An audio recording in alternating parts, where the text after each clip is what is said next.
Hello दोस्तों, मैं दिनाथ ठाकुर अपने यूट्यूब चैनल में आप सभी का स्वागत करता हूं। दोस्तों, आज हम भू-आकृति विज्ञान की महत्वपूर्ण पुस्तकों और लेखकों को देखेंगे। साथ ही साथ मैंने पहले के वीडियो में भी विभिन्न पुस्तकों और लेखकों के बारे में चर्चा किया है। उनका डिस्क्रिप्शन बॉक्स पे लिंक दिया हुआ है, जिसके सहारे आप लोग उन वीडियो को भी देख सकते हैं। तो चलिए दोस्तों, बिना देर किए शुरू करते हैं। लेकिन यदि आप हमारे चैनल में नए हैं, पहली बार है, तो चैनल को जरूर सब्सक्राइब कर लीजिए। साथ ही साथ इसी प्रकार के लेटेस्ट वीडियो पाने के लिए बेल आइकन को भी जरूर दबा दीजिए। तो चलिए स्टार्ट करते हैं। सबसे पहली पुस्तक है the origin of the earth. ध्यान दीजिए, the origin of the earth 1916 में टी.सी. चैम्बरलिन का। उसके उपरांत the spirit and purpose of geography वुलरिज का। ये दो राइटर इसमें आते हैं, the spirit and purpose in geography वुलरिज एंड मॉर्गन। ध्यान दीजिए, वुलरिज और मॉर्गन, दो विद्वान इसमें शामिल होते हैं। उसके बाद है seismicity of the earth and associated phenomena. The seismicity of the earth and associated phenomena 1941 में रिक्टर महोदय ने। A universe around us through space and time. ध्यान दीजिए, 1934 का the universe around us through space and time, James jeans.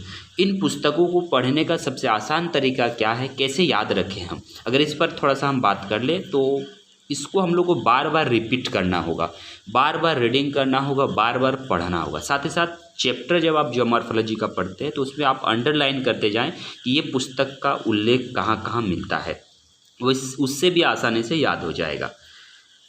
अगला है Sydney Burrard महोदय का ए sketch of the geography and geology of the Himalayan mountain and Tibet. ध्यान दीजिए, sketch of the geography and geology of the Himalayan mountain and Tibet 1907 में, मतलब 1907 में Sydney Burrard का ये पुस्तक है। उसके उपरांत आता है द अर्थ। इसमें दो तीन पुस्तकें हैं इसके अंतर्गत। दी अर्थ 1924 में, the future of the earth 1929 में, अर्थक्वेक एंड माउंटेन 1935 में। ये तीनों है हेराल्ड नेफ्रिज का, या फिर क्या हेराल्ड नेफ्रिज का। ये जॉ का प्रोनाउंसिएशन भी कभी कभी होता है, हेराल्ड नेफ्रिज कहें। The earth, the future of the earth and earthquake and mountain. उसके उपरांत the creation and it's mysteries unveiled. The creation and it's mysteries unveiled 1858 में, स्नाइडर पेलेग्रिनी।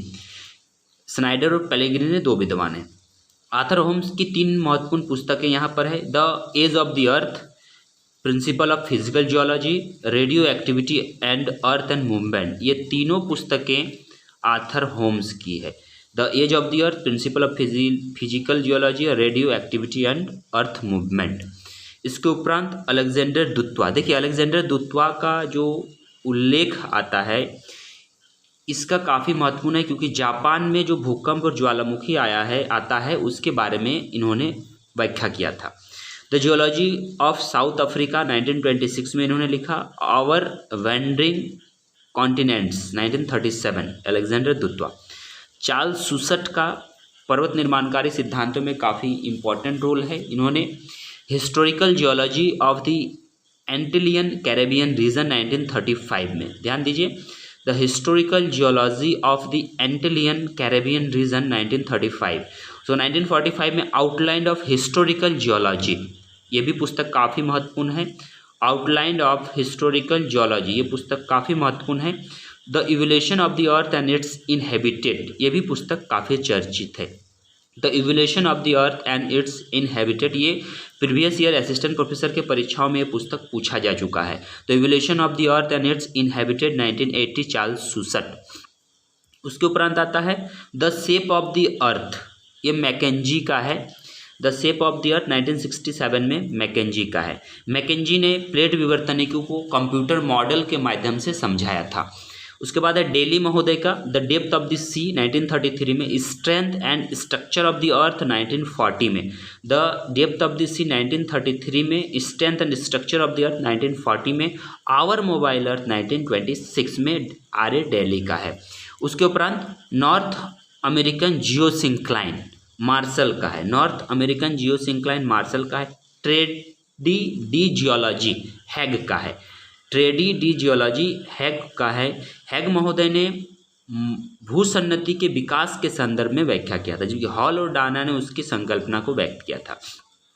डेली महोदय का फिर से है the our mobile earth 1926, igneous rocks and their origin. ध्यान दीजिए, igneous rocks and their origin, ये भी काफ़ी महत्वपूर्ण है। इसके उपरांत आवर मोबाइल अर्थ 26 में है, फिर strength the structure of the earth 1940 में, और the changing world of the ice age, ये भी आपका जो है डेली का है, the changing world of the ice age, the changing world of the ice age. उसके उपरांत आता है जॉली महोदय का पुस्तक, इसमें 2 पुस्तक काफ़ी चर्चित है। इन्होंने भी पर्वत निर्माणकारी सिद्धांत में काफ़ी महत्वपूर्ण योगदान दिया है, साथ ही साथ आइसोस्टेसी के संदर्भ में भी इन्होंने काफ़ी योगदान दिया है। आइसोस्टेसी में इन्होंने एरी के मत का समर्थन किया है और क्षतिपूर्ति क्षेत्र के बारे में इन्होंने उल्लेख किया था।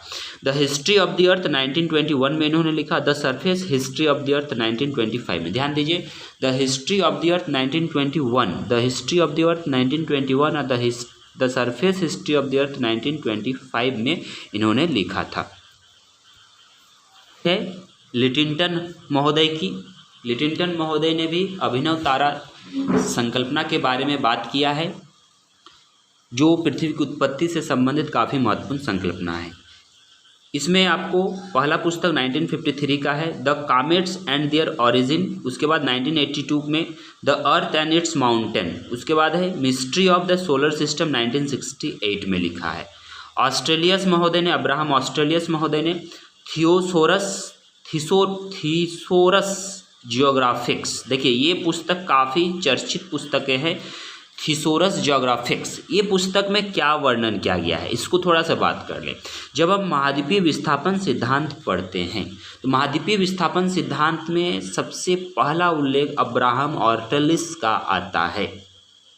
उसके उपरांत बेकन का, फ्रांसीसी बेकन का आता है, फिर एंटोनियो स्नाइडर का आता है। तो वेगनर, मतलब महाद्वीपीय विस्थापन में वेगनर, एंटोनियो स्नाइडर के बाद टेलर, फिर वेगनर आते हैं। तो इस पूरे क्रम में अगर आपसे सवाल पूछा जाए कि सबसे पहली बार आर्थर होम्स से पहले किसने महाद्वीपीय विस्थापन को मानचित्र के माध्यम से समझाया था, तो मानचित्र के माध्यम से सबसे पहले ऑस्ट्रेलिस महोदय ने समझाया था, इनकी पुस्तक थियोसोरस ज्योग्राफी के माध्यम से। ओके है, अब आगे बढ़ते हैं। आगे आता है हैंस ओलाफ गोस्ट अल्फवेन, इनकी पुस्तक evolution of the solar system 1976, structure and evolution history of the solar system 1975। उसके उपरांत आर्थर होम्स की पुस्तक the age of the earth 1913 में। उसके बाद टेलर की पुस्तक है the planetary system a study of its structure and growth. ध्यान दीजिए, the planetary system a study of its structure and growth, Taylor की पुस्तक है 1903 में। उसके उपरांत आता है अल्फ्रेड वेगनर की पुस्तक the origin of continent and ocean, Alfred Wegener, the origin of continent and ocean किसकी पुस्तक है, अल्फ्रेड वेगनर की पुस्तक है। अल्फ्रेड वेगनर की एक और पुस्तक है जो 1930 में आई थी। ध्यान दीजिए, 1930 में इनकी मृत्यु के बाद आई थी। उसे हम लोग कहते हैं Iceland and Greenland, Iceland and Greenland tour, Iceland and Greenland tour. ये पुस्तक कब की है, ये पुस्तक 1930 की है, जो उनके मृत्यु के बाद प्रकाशित हुई थी, आइसलैंड एंड ग्रीनलैंड टूर। अगली पुस्तक आती है हेराल्ड जेफरीज की the earth its origin and history, the earth and its origin and its history, earthquake and mountain, the future of the earth 1929, Harold Jeffreys का है। Geology of quakes B.S. मुडके, geology of quakes B.S. Mudke.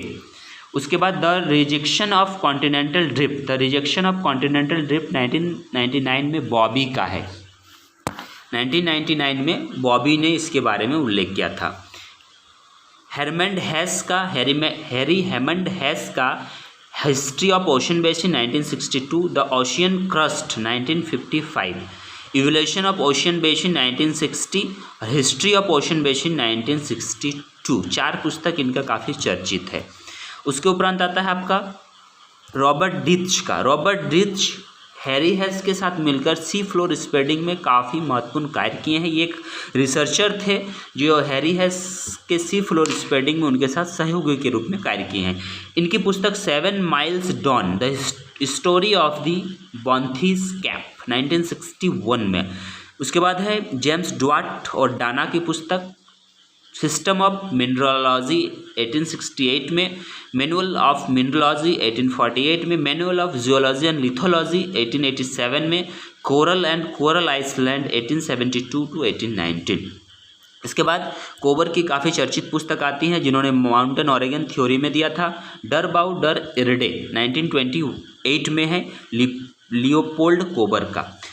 MS. Krishnan की पुस्तक जो भारत के विद्वान हैं, geology of India and Verma, ये काफ़ी महत्वपूर्ण है जो आने वाले परीक्षा में पूछा जा सकता है क्योंकि क्वेश्चन का ट्रेंड बदल रहा है अर्थात आप प्रीवियस 20 के क्वेश्चन को देख लीजिए तो आपको पता चलेगा कि बहुत सारे ऐसे किताबों के नाम हैं जो भारत से पूछे गए थे। तो geology of India and Burma MS. Krishnan. Hayford की पुस्तक है the textbook of geodetic astronomy 1898 में, geodesy effect of topography and isostatic. उसके बाद compensation ocean intensity of the gravity 1912 में।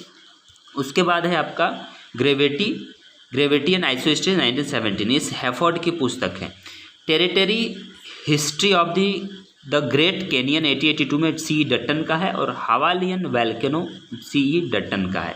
तो कुल मिलाकर दोस्तों मैंने जितने भी महत्वपूर्ण पुस्तकें थी जियोमॉर्फोलॉजी से, जितने भी महत्वपूर्ण शब्दावलियाँ थे जो पिछले वीडियो में मैंने अपलोड करा है, साथ ही साथ दोस्तों आने वाले वीडियो में मैं जियोमॉर्फोलॉजी से संबंधित कुछ महत्वपूर्ण प्रश्नों को लेकर आऊँगा जो आने वाले परीक्षा पीजीटी, टीजीटी और असिस्टेंट प्रोफेसर एग्जाम के लिए काफ़ी महत्वपूर्ण होने वाला है।